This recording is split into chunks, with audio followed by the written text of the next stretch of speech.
from high school. But I'll be honest with you, a lot of friends and most people don't want to grow at the capacity at which I want to grow, right? And so like that is also one of the things, as you're feeding your mind, your circle will look a lot different. If you're growing and you're elevating yourself, I can guarantee you your circle just kind of weeds out. And that's through the process of, filtering out, is that some friends are going to be like, hey man, I'm jumping on board with you because I like where you're going. And then there's other friends that are just going to fall out and that want to live that lifestyle, of kind of they're in it for themselves and they're, nothing else, or that, they don't want to grow. And that's just the nature of, the world that you're going to be accepting, right?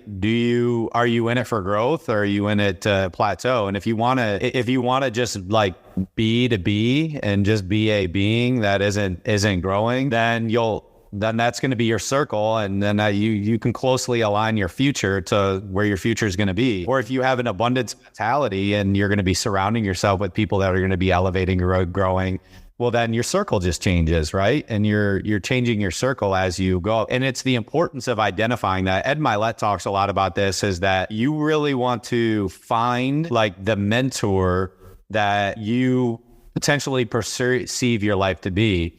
And this is where a really cool concept of, I'm not completely against the idea of comparison. And this is the reason why. So like a lot of people say comparison is the thief of joy. But if you want to compare a lifestyle, like, yeah, you're not going to be that exact person, but it's a good comparison of where you want your life to project, right? That manifestation angle of like, how do I want to project my life in the next 3 to 5 years? And then when you project that, you see somebody that maybe is in your life or where you perceive your life being in the next 3 to 5 years, right?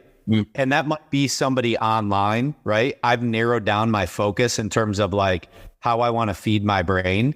And so it's not like, oh, I'm jumping here and there. Like I want that life and I want this life. No, just try to find the life that closely aligns to your mission, your value, your values.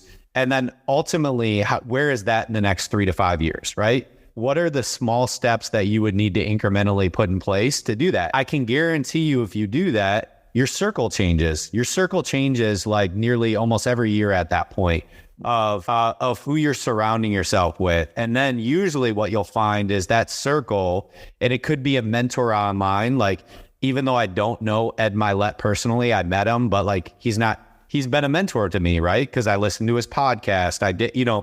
He's been a mentor to me. John Maxwell, the same thing. John Gord. Those are some of the names that I've like kind of entertained a mentor in my circle, because I'm like, if my life was going to get a little bit better, I need to feed my brain with that, right? And so those are the manifestations that I kind of build in. And I'll tell you what, my circle's completely changed in terms of like how I've elevated my mind and my growth. My circle has changed to represent to where that trajectory is going. The adverse, right, is I hang out with guys from high school. They like drinking, they like partying, they like talking shit about each other. They like doing all this other stuff that, I don't. I'm choosing a life of encouragement and empowerment. So like, if I'm choosing that life, well, I need to surround myself with people that are going to be elevating one another, that are going to be projecting that level of growth and just manifestations of like making this world a better place. And so that's where ultimately I'm at. Like, I'm not going to be hanging out down here, just doing my thing. And not that you can't do those things. If you want that life, good for you. And if you're happy that way, cool. I'm just not. I like expanding my mind and my horizon. So creating your circle, and I do believe men are really important to get around other men. And so that's one thing that I've done, is that I've gone out and taken the lead on stuff. Like on Thursdays, I'm hosting an abiding study for guys to come in my circle and that want to grow, right?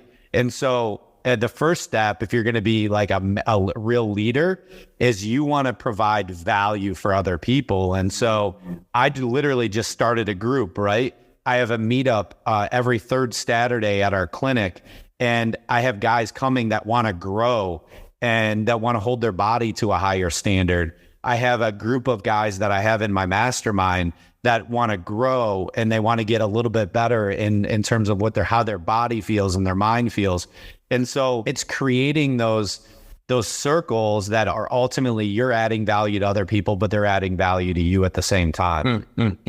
It's something that I've seen, and it's a way of growing apart. Sometimes as individuals we grow apart, and when we used to go apart in terms of doing those extra things and not those things that focus on ourselves, we end up, when we start to see that the change, we need to change and we need to have that self-improvement, we start to go apart, and people start saying that, those other friends will start saying that you have changed. Whereas as much as you have changed, but you have changed for a better, being able to take care of yourself, being able to take care of your mental health. I just want to quickly move to nutrition, as I've said that, in terms I want to touch on that. Actually, as I mentioned that, I actually read a paper on, it's a research paper from Australia. The name of the paper is Frontiers Nutrition, where it says that more than 0.7 billion people worldwide are obese. That is 30% of the total population. I just want to touch on that in terms of America is seen as a country that have most people that are obese. And in a way, and it's something, and I think that I want also to mention on top of that is the fact that people consume calories, but the same calories they are consuming, they are not rich in nutrition. And in terms of that, people are most in a way of trying, how can I put this, in a way of, as you know, nutrition is important for individuals' mental well-being. So firstly, I just want to touch on a question of people that don't know, what is microbiome? Yeah, that's, we had talked about that. So the, microbiome is such a vast and studied topic right now.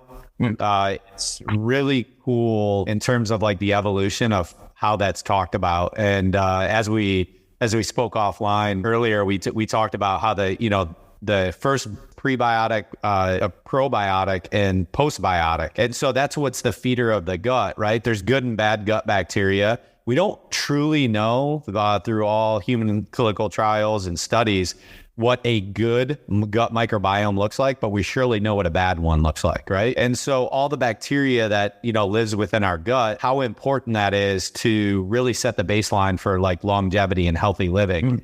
And so it automatically comes back down to what we're putting into our bodies. And so, we've done an extensive research here at the clinic. We do wellness exercise. We focus a lot on that. We have gut cleanses, doing detox and all these other things. But the main thing, what people need to know is that what are you feeding your gut with, right? And that's the prebiotic piece. So there's multitude of different gut microbiome, but you need a prebiotic.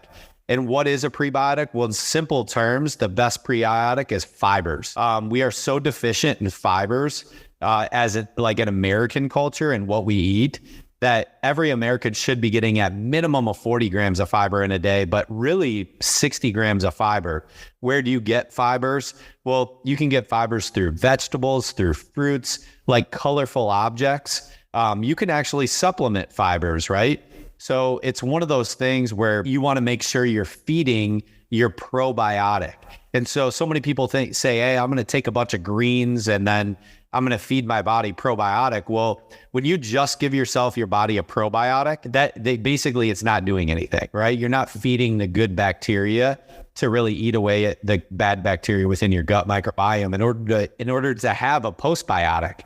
And so the fibers are a critical piece in the component of getting the good gut bacteria, because then you can supplement with a probiotic, with greens, with all these other things that create a good postbiotic environment, reduce the inflammation in your body, where your mental fog goes away, you're feeling better, there's a lot of less inflammation in your body, and you're ultimately you're living the way you were intended to live. So that's really, in a nutshell, hopefully I explained it relatively simply, but getting the proper nutrients from a prebiotic that feeds your probiotic, you can do that through a level of supplementation. That is the best way to get probiotics in your system is supplementation. And that's where the greens come into play. And then ultimately that creates a probiotic. We actually just became an ambassador for a company called Vital Planet. That's something we can share in the show notes with our link to Vital Planet. But they probably have some of the best greens, prebiotic and probiotic out on the market today. Before I let you go, I understand that we agreed on 30 minutes. Definitely this kind of information, one of the information that's quite important. And so my last question towards you is what sources would you suggest that people can find this type of information when it comes to gut health, then comes to in terms of overall nutrition? Yeah. As far as like overall information, we had a great episode on the Full Fueled podcast with Dasha. So she's out of Texas. She's done an extensive amount of research. And, you know, if people want to get a lot of information about like overall gut health, Dasha is a great resource. And that is something we could put her handle in the links. She's phenomenal. She's done extensive amount of research. I always like going to the people that have done the research or done clinical trials. I love the idea of clinical trials. And so that's ultimately where I see the best value. So, if, we can put in our show notes a link to our Full Field podcast with Dasha. We just asked her extensively about gut health and what gut health looks like, and how women can benefit this, and then men can too. But it is a main piece. You're exactly right where you're, going with the question is that it's so important to your mental health and mental stamina to protect your gut and getting the right nutrients in your body. Again, thank you so much for being here, and thank you so much for understanding in terms of the difficulties that I had. And again, hopefully you'll have a great day. And again, thank you so much for it. We'll appreciate it. With all the information that you supplied, I will definitely put it on the show notes. Yeah, for sure. We'll definitely give you the show notes. And one thing I'll add, if anyone really wants to follow us, I'm at human.optimizer, Matthew Tack, on Facebook. So that's where kind of we hang out and push a lot of our content right now. We have the Full Fueled podcast, where we just try to deliver as much information as physically possible, just to make this world a better place. That's what our aim is. We want everyone to live full fueled lives. That means fulfilled and just fully fueled in terms of our 6 pillars that we operate, which are mind, body, spirit, and mind, body, spirit, and work. What was that? Work, fuel, and nutrition. So, that's one thing that that's our premise in terms of like how we operate. We're complete. We want you to live full field lives so you can focus on longevity, and living, well into your 50s, 60s, 70s, and 80s, both from mental clarity as what you focus on. And then specifically with the body, I think the body needs to be strong, and we need to be strong individuals as men. It's extremely imperative. So thank you so much for your time and, and kind of exposing this information, because I think it's extremely imperative to the world we live in.